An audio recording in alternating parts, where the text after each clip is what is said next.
Shalom, selamat pagi. Saya bersukacita dan bersyukur ada bersama dengan Bapak Ibu Saudara. Senang sekali ada di Palembang dan makanannya enak-enak banget gitu. Saya mengucapkan terima kasih untuk GMI Bethlehem, Bapak dan Ibu Gembala, Pak Sadiki dan Ibu Krisna, dan semua pengurus majelis yang mempercayakan saya untuk saya melayani, mengundang saya kedua kalinya melayani di GMI Bethlehem. Terima kasih juga untuk panitia yang melayani pada pagi hari ini. Salam kenal untuk yang baru pertama kali kenal, nama saya Iliana, saya tinggal di Lipo Karawaci, Tangerang. Suami saya Pastor Erwin Widodo mengembalakan di sebuah gereja di Karawaci, Tangerang, dan kami dianugerahi 2 orang anak, putra dan putri. Sekali lagi, salam kenal. Dan saya juga mau menyampaikan Happy Mother's Day untuk semua ibu yang ada hari ini. Boleh angkat tangan, ibu-ibu, mama-mama, selamat hari mama. Nah, yang di sebelahnya boleh memberikan salam Happy Mother's Day. Happy Mother's Day, Happy Mother's Day, Happy Mother's Day. Wow. Happy Mother's Day. Oke. Dan topik hari ini judulnya tuh menarik sekali. Behind every strong woman. Di balik wanita yang kuat. Kenapa ya dunia ini sampai menciptakan istilah strong woman? Pernah sadar nggak ada banyak istilah seperti strong woman, strong mom, terus independent woman, terus wonder woman gitu ya, super mom, perfect mom. Tapi kita jarang loh, hampir jarang mendengar istilah strong man. Bener nggak? Kenapa? Kenapa jarang istilah itu? Dan sebenarnya ketika orang terbiasa hidup kuat, pertanyaannya dibalik kekuatan yang ditampilkan. Apa yang ada di dalam dirinya, di dalam hatinya. Tanpa sadar terlalu fokus untuk menampilkan apa yang kuat. Akhirnya tidak memproses dan menyembunyikan apa yang ada di balik kekuatan yang ditampilkan itu. Nah, hari ini kita tidak hanya membahas tentang perempuan yang kuat. Tapi ada apa di balik kekuatan yang ditampilkan. Apakah itu lahir dari kedewasaan dan proses bersama dengan Tuhan. Atau sebenarnya justru di balik kekuatan yang ditampilkan ada tekanan yang terlalu lama dipendam dan dibiarkan. Bagi seorang ibu, sosok yang seringkali menjadi yang paling kuat, paling tenang, paling bisa handle semuanya, jangan-jangan adalah orang yang paling tertekan. Dan jangan-jangan strong atau kekuatan itu adalah sebuah topeng. Nah, saya pakai topeng ya. Wow, topengnya adalah kuat ya, hebat banget, super mom, aktif banget, kelihatannya tenang. Tapi tanpa sadar topeng itu adalah cara untuk mendapat pengakuan kah? Topeng ini adalah pembelaan diri, pembuktian diri, atau benteng pertahanan. Dan ini sulit dilepas karena seringkali topeng itu justru membuat seseorang dikagumi, seseorang kayaknya dewasa banget, seseorang yang mampu. Saya jadi teringat dengan teater. Topeng itu dibuat di teater untuk menyembunyikan muka aslinya, setuju? Menyembunyikan ekspresi aslinya. Dan topeng dipakai untuk memainkan peran. Tapi kalau topeng itu terus dipakai terlalu lama, orang bisa lupa wajah aslinya seperti apa. Seperti kalau saya pakai topeng, Bapak Ibu Saudara nggak tahu kan wajah asli saya seperti apa. Dan tanpa sadar kalau saya hidup dengan memakai topeng terus menerus, saya hidup di dalam kepalsuan. Beda apa yang ditampilkan dan berbeda dengan apa yang ada di hati. Padahal Tuhan lebih peduli apa yang ada di dalam hati kita dibandingkan apa yang ditampilkan. Namun setiap kita cenderung fokus kepada apa yang ditampilkan atau apa yang di luar. Yuk kita lihat sebuah gambar. Next boleh? Next lagi.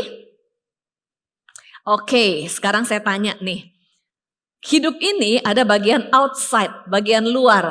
Outside seperti gunung es, ada gunung es yang kelihatan bagian outside, bagian luarnya. Terus udah gitu tapi ada yang tidak terlihat di bawah permukaan laut. Ini tidak terlihat bagian inside. Kebanyakan kita fokusnya pada outside. Sekarang saya mau tanya ya, nanti jawab. ini outside atau inside? Baju yang kita pakai, bukankah kita sering peduli dengan apa yang kita pakai, apa yang kita gunakan? Itu outside atau inside? Outside. Lalu kalau kita berdoa, Tuhan saya berdoa supaya saya mendapat mujizat. Itu outside atau inside yang kita minta?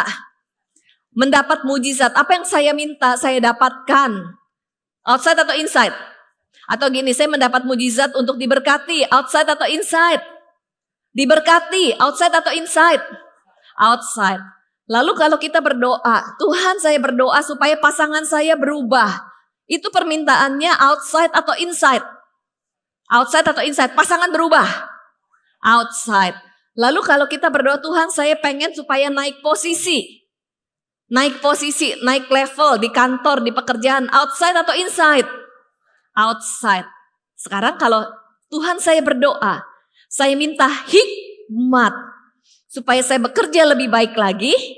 Dan saya bisa naik level, naik posisi. Outside atau inside? Siapa bilang?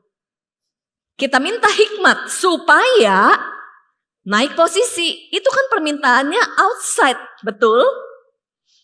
Tapi pertanyaannya sekarang, kalau saya berdoa, ketika kita konflik dengan orang lain, Tuhan saya berdoa, melalui konflik ini, apa yang Tuhan sedang mau ubah dalam diri saya, outside atau inside? Itu namanya inside. Kalau kita menghadapi masalah, kita berdoa bukan masalahnya selesai, tapi Tuhan melalui masalah yang Tuhan izinkan. Tuhan tuh mau ajar saya dan apa yang Tuhan mau saya bertumbuh dalam diri saya. Outside atau inside? Inside. Pertanyaannya, kebanyakan kita berdoa minta yang outside atau inside? Outside, kita peduli apa yang di luar, penampilan apa yang saya lakukan. Tuhan lebih peduli yang mana? Inside. Bukankah orang melihat luar? Tapi Tuhan melihat hati. Itu sebabnya kenapa kita cenderung memakai topeng. Next, kenapa sih? Why? Why kita cenderung memakai topeng dalam hidup ini dan memperhatikan apa yang outside? Next, kita lihat kenapa? Kenapa? Karena dosa, luka masa lalu, dan standar dunia. Kita lihat dosa. Karena kita manusia berdosa. Kita lihat ya di Kejadian 3 ayat 7 sampai 10. Karena kita manusia berdosa sejak awal. Hati manusia sudah rusak oleh dosa. Sejak kejatuhan manusia, kita punya dorongan alami untuk membela diri. Dorongan alami, membuktikan diri, melindungi diri, memastikan saya tidak kalah. Jadi kita hidup dalam ego. Saya benar, kamu salah. Itu natur dosa. Kemudian yang berikutnya, kenapa seringkali kita hidup pakai topeng? Yang berikutnya adalah yang kedua, karena tanpa sadar kita punya luka batin atau luka masa lalu. Luka masa lalu yang tidak terselesaikan. Jadi setiap kita ini punya pengalaman kehidupan. Ada pengalaman yang menyenangkan, ada pengalaman yang menyedihkan, setuju? Dan ketika kita mengalami pengalaman yang menyedihkan, kita tuh bisa kecewa, sedih, ataupun kita pernah di kehidupan kita diremehkan, dibandingkan, dipermalukan, atau tidak dihargai. Nah, seseorang yang terluka di dalam hatinya, dia punya tekad, misalnya pernah direndahkan. Dia punya tekad, besok-besok saya gak boleh direndahkan lagi. Dia membangun benteng dalam hidupnya, saya gak boleh direndahkan. Kemudian tanpa sadar, orang yang terluka karena direndahkan dalam hidupnya, dia jadi merendahkan orang lain, melukai orang lain, karena ada benteng dalam hidupnya. Nah, benteng ini yang menjadi identitas palsu yang dia bangun. Next, identitas palsu. Dan akhirnya identitas palsu itu membuat seseorang hidup dengan topeng. Hidup dengan topeng. Ketika hidup dengan topeng, tidak ada damai sejahtera. Walaupun tampak luarnya baik-baik saja, tapi tidak ada damai sejahtera. Next, berikutnya. Kenapa banyak orang hidup dengan topeng? Karena standar dunia. Wah, bayangin di dunia ini mengajarkan kalau orang lebih punya posisi, dia akan lebih dihargai. Siapa sih orang yang gak mau dihargai? Kemudian juga Kalau orang, dia dengan penampilan, dia akan lebih dibeda-bedakan. Dunia modern selalu bilang, tunjukkan dirimu, promosikan dirimu, jangan terlihat lemah. Kamu harus menang. Kemudian dorongan zaman ini, berapa yang mengakui, berapa yang menyukai kita. Kemudian kita hidup berdasarkan atas apa kata orang. Dunia berkata, tinggikan dirimu. Makanya kita membutuhkan pengakuan dan validasi dari dunia.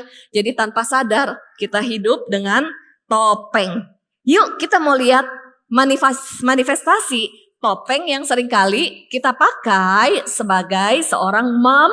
Tapi saya percaya ayat ini gak hanya berbicara untuk seorang mom atau wanita, tapi untuk kehidupan kita pribadi. Ada 4 topeng. Yuk sama-sama katakan 4 topeng. 4P. 4P. 4P. Topeng yang pertama, saya pakai ya. Topeng yang pertama, P yang pertama adalah pretending mask. Topeng si pura-pura. Atau topeng si paling baik-baik saja. Next boleh? Baik-baik saja nih, si paling baik-baik saja. Apa sih ciri-ciri topeng ini? Topeng ini sering dipakai orang yang terlihat kuat. Topeng ini tidak terlihat buruk. Justru orang yang pakai topeng ini kelihatannya dewasa, tenang, tidak merepotkan orang lain. Kalau ditanya, gimana? Enggak, saya baik-baik aja. Kamu oke? Saya oke saja. Saya baik-baik aja. Dari luar kelihatan normal, menjalankan tanggung jawab dan selalu tersenyum. Tapi sebenarnya apa yang terjadi? Banyak orang hidup berpura-pura, menyembunyikan apa yang ada di hatinya. Bisa jadi tanpa sadar menumpuk, memendam emosi, memendam perasaannya. Ini sebenarnya tidak baik-baik saja. Karena apa? Karena ada banyak emosi yang disimpan. Kenapa? Di dalam hidup kita ini kan pernah mengalami pengalaman yang menyedihkan atau melukai, betul ya? Pada saat mengalami pengalaman yang menyedihkan, kita bisa kecewa, bisa sedih, bisa marah, bisa sakit hati. Di sini sedih, marah, kecewa, sakit hati, ini tangki hati kita. Sebenarnya marah, kecewa, sedih, sakit hati itu hal yang wajar karena kita punya perasaan. Tetapi sedih, kecewa, marah, sakit hati tidak boleh dipendam. Ketika dipendam, apalagi kita membohongi perasaan kita bilang baik-baik saja. Ini menumpuk. Kita jadi hidup tertekan. Kenapa kita bisa sering menekan? Karena dari kecil mungkin kita dibesarkan dengan pola gak boleh nangis, gak boleh sedih, gak boleh cengeng, gak boleh lemah. Harus tahan, harus terlihat kekuatan.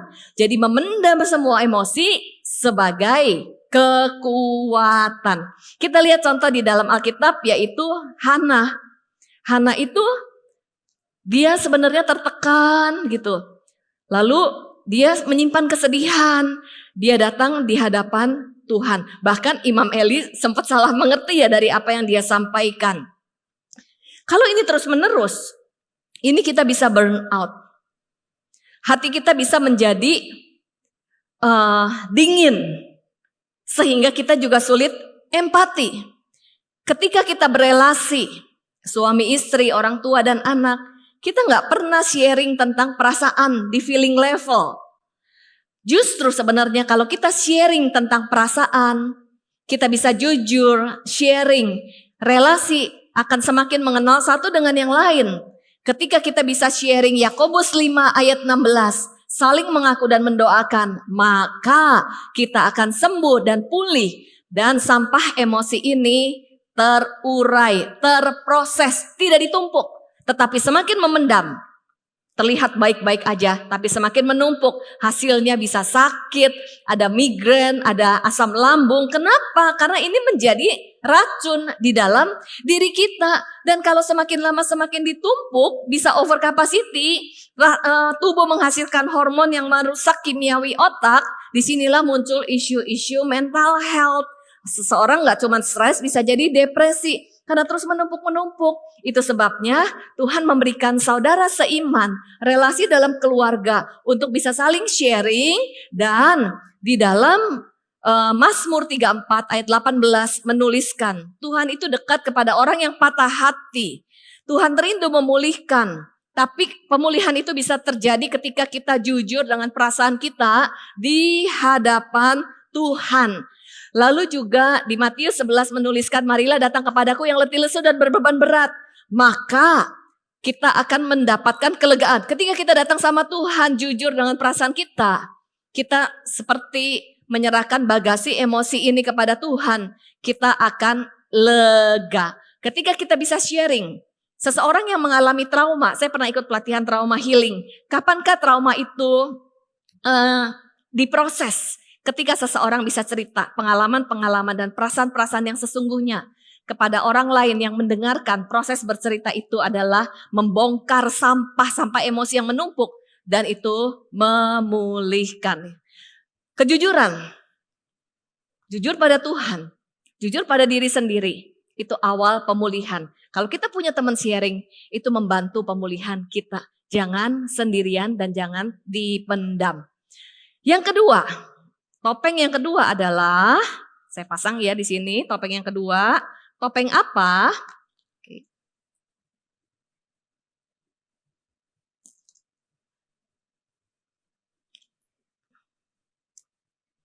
Yaitu playing God mask. Si tukang kontrol. Nah, ini adalah seseorang yang suka mengontrol. Topeng ini sering terlihat bertanggung jawab. Semua dihandle, semua diberesin. Kemudian cepat bergerak. Tapi seseorang yang menggunakan topeng ini, dia punya prinsip kalau bukan saya yang pegang, nanti berantakan. Siapapun dikontrol, seorang istri mengontrol suaminya, mendominasi. Anak-anak juga dikontrol, orang lain juga dikontrol. Playing God itu artinya si tukang kontrol. Lalu mengontrol situasi, mengontrol hasil. Bahkan pun kalau berdoa, memaksa Tuhan, jawabannya hasilnya seperti yang saya mau. Si tukang kontrol, semua harus sesuai dengan cara saya. Sulit percaya orang, sulit delegasi. Kalau tidak sesuai dengan cara saya, gampang marah, controlling, terus mengkritik. Contoh di dalam Alkitab kita melihat Sarah. Ketika Tuhan berjanji kepada Abraham dan Sarah bahwa Tuhan akan memberikan keturunan, Sarah itu udah mulai gak percaya. Lalu dia ingin mengontrol hasilnya. Dia menyuruh Abraham untuk bersama dengan Hagar asistennya dengan cara si Sarah. Contoh lain ya, aplikasi dalam kontrol. Kita ini kan suka orang lain itu berubah sesuai dengan saya mau. Setuju enggak? Apalagi kalau konflik. Pasangan yang harus berubah. Kemudian anak-anak harus berubah seperti yang saya mau. Bukankah di dalam firman Tuhan menuliskan bahwa yang mengubah seseorang itu karya Roh Kudus? Roh Kudus menginsafkan seseorang akan dosa. Nah, kalau kita berusaha mengubah orang lain, berarti kita take over karya Roh Kudus. Yang ada relasi jadi tegang. Kenapa? Tanpa sadar mengubah orang lain, mengkritik, marahin, menyalahkan orang lain. Itu bukan mengubah orang lain. Itu juga menempatkan saya lebih benar daripada dia. Tetapi akibatnya rumah jadi tidak harmonis. Anak jadi takut. Suami juga jadi takut istri. Kalau istri yang suka mengontrol. Terus anak takut mendekat. Di luar kelihatannya semua tertata, diatur. Karena saya yang handle. Tapi tidak ada damai sejahtera. Itu sebabnya kenapa seseorang mengontrol? Karena dia khawatir. Sehingga dia juga jadi sulit percaya dan sulit berserah kepada Tuhan. Sulit percaya bahwa Tuhan turut bekerja dan tetap bekerja. Oleh sebab itu seseorang yang playing God, si tukang kontrol, menempatkan diri sebagai Tuhan yang mengatur. Yuk kita belajar percaya dan surrender. Karena damai sejahtera tidak lahir dari kontrol. Damai sejahtera lahir dari kepercayaan kepada Tuhan. Mengontrol mungkin menenangkan situasi. Tetapi percaya kepada Tuhan menenangkan hati dan jiwa kita. Amin. Kemudian yang ketiga, topeng apa yang ketiga? Yaitu, next boleh ya? Oke. Topeng yang ketiga adalah, P yang ketiga adalah performance mask. Yaitu topeng performance. Si paling jaga image, paling memperhatikan penampilan. Yang diperhatikan adalah penampilan dari luar, apa kata orang. Benar-benar peduli banget apa kata orang dan hidupnya sangat terpengaruh apa kata orang. Kemudian juga menjaga performance dengan pencapaian, posisi, prestasi. Topeng ini sebenarnya berbicara apa di balik ini? Di balik ini adalah saya harus membuktikan diri. Kalau pretending mask, saya harus kuat. Kalau playing God, di balik ini sebenarnya saya khawatir. Tetapi kalau performance, di balik ini adalah saya harus membuktikan diri. Makanya membuktikan diri dengan membangun identitas di atas performance. Penampilan apa yang dipakai, apalagi kalau perempuan ya. Penting banget apa yang dipakai. Baju nggak merek tertentu rasanya nanti kurang berharga. Kemudian juga tas kalau nggak bermerek tertentu, ini bukanlah hal yang salah ya. Tetapi kalau fokus kita dibangun di atas hal tersebut, baru kita merasa berharga. Berapa banyak orang terlibat pinjol, berhutang. Sebenarnya bukan membeli kebutuhan, tapi membeli gaya hidup dan style demi penampilan. Karena membandingkan diri dengan orang lain, karena hidupnya adalah untuk performance. Kemudian juga sering membanding-bandingkan diri dengan orang lain. Contohnya misalnya suami istri. Membandingkan posisi, istri bilang, Yang, kok tetangga kita udah ganti mobil baru, mobil kita masih ini. Terus tetangga kita udah renovasi rumah, kok kita rumahnya masih begini aja. Atau yang suaminya dia tuh udah jadi direktur, kamu kok masih karyawan. Itu kan memfokuskan kepada posisi. Kemudian juga orang tua kepada anak membanding-bandingkan. Kenapa dia nilainya 100, kamu nilainya cuma 60. Bilangnya untuk kebaikan anak. Orang tua bilang untuk kebaikan anak.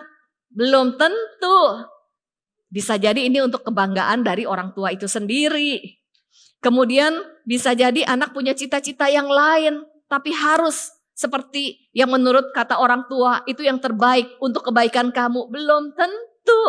Bisa jadi itu untuk orang tua. Prestasi anak menjadi kebanggaan orang tua tanpa sadar.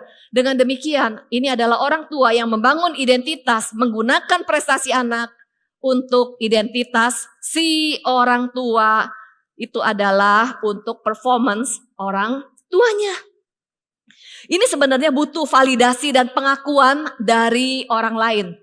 Contoh, Mikal. Mikal ini adalah istri dari Daud.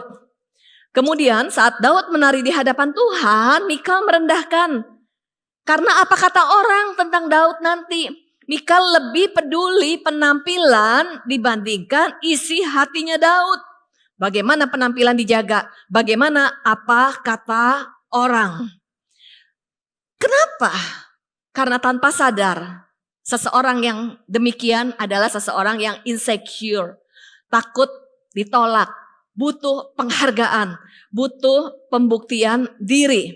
Firman Tuhan di 1 Samuel 16 ayat 7 menuliskan manusia melihat apa yang di depan mata, tapi Tuhan melihat hati. Bukan mencari validasi manusia, tapi marilah kita mencari apa yang Tuhan rindukan di dalam kehidupan saya untuk saya bertumbuh. Identitas kita aman karena kita pribadi yang dikasih Tuhan. P yang keempat, topeng yang keempat.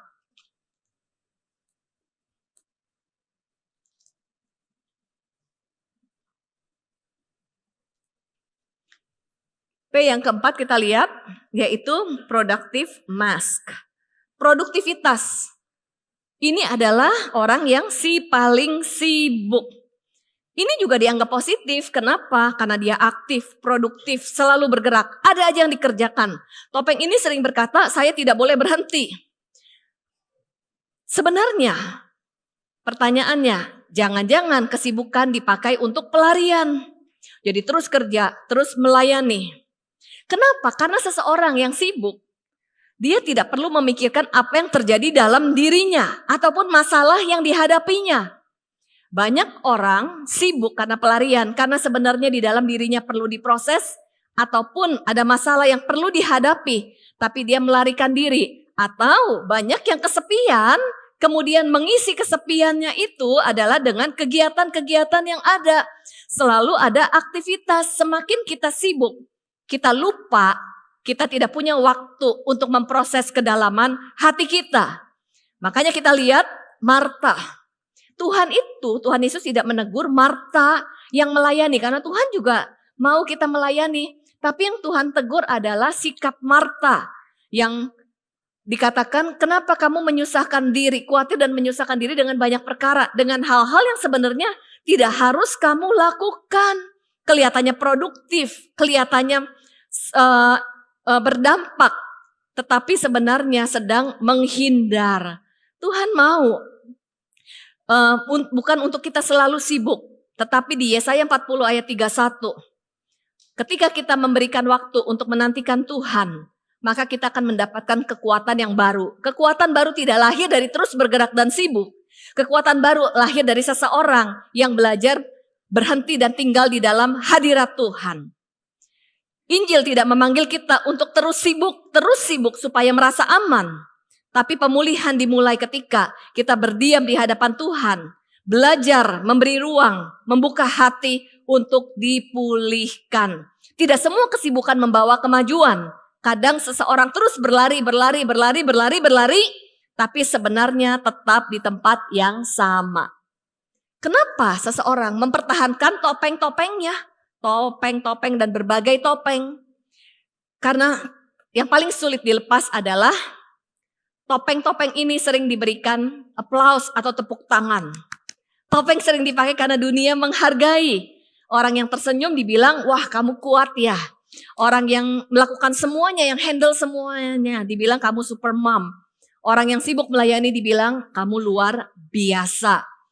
Jadi kalau hidup kita berdasarkan aplaus, menjadi sumber kekuatan kita, mau sampai kapan kita akan lelah.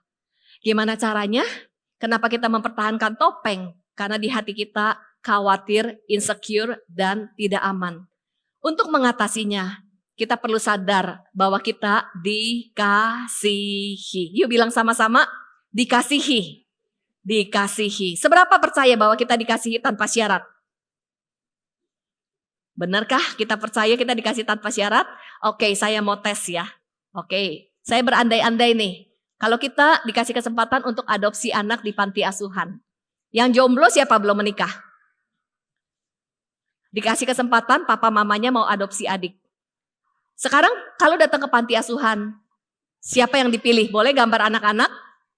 Kalau mau pilih anak laki-laki, siapa yang dipilih? Mana gambarnya? Oke, regu A, pilih warna merah atau baju kotak-kotak? Merah atau kotak-kotak? Regu B, merah atau kotak-kotak? Kenapa? Baik-baik ya. Kalau pilih anak perempuan, yang mana? Rambut lurus atau keriting? Lurus atau keriting? Lurus atau keriting? Yang kompak, lurus atau keriting? Kenapa? Baik-baik, nggak nakal dan sebagainya. Kita kalau pilih anak, pasti pilih yang nggak memberontak dan nurut. Bukankah dengan kematian Yesus di kayu salib, Allah Bapa mengadopsi kita menjadi anaknya, menebus kita dari dosa menjadi anaknya. Bukan posisi kita lagi baik-baik, tapi justru kita lagi berdosa, menyalibkan Dia, memberontak. Artinya ketika Yesus menebus kita, itu karena anugerah dan kasih tanpa syarat. Dulu waktu saya nggak ngerti, saya pikir kalau saya lebih taat, nilai saya lebih baik. Kalau saya melayani, Tuhan akan lebih sayang saya dibandingkan yang lain. Tapi ternyata saya tidak melakukan apapun. Tuhan sudah mengasihi saya. Jadi ketika kita melakukan hal yang baik, bukan untuk pembuktian, tapi karena kita sadar hidup kita anugerah dan dikasihi, maka kita rindu memancarkan kasih kepada orang lain, memberikan dampak. Dan kita juga aman karena saya sadar saya dikasihi dan bisa percaya bahwa masa depan kita di dalam tangan Tuhan yang sudah mati buat setiap kita. Tuhan tahu yang terbaik. Yang setuju katakan amin. Yang berikutnya, kalau kita sadar Tuhan sumber kekuatan, maka kita bisa berserah kepada Tuhan. Amin. Kita bisa surrender. Kita lihat di Yesaya 40 ayat 29 sampai 31. Kita lihat ayat ini. Kita baca sama-sama 2, 3. Tetapi orang-orang yang menanti-nantikan Tuhan mendapat kekuatan baru. Mereka seumpama Raja Wali yang naik terbang dengan kekuatan sayapnya. Mereka berlari dan tidak menjadi lesu. Mereka berjalan dan tidak menjadi lelah. Kita bisa bersandar kepada Tuhan. Tidak berusaha memegang semuanya dengan kekuatan kita sendiri.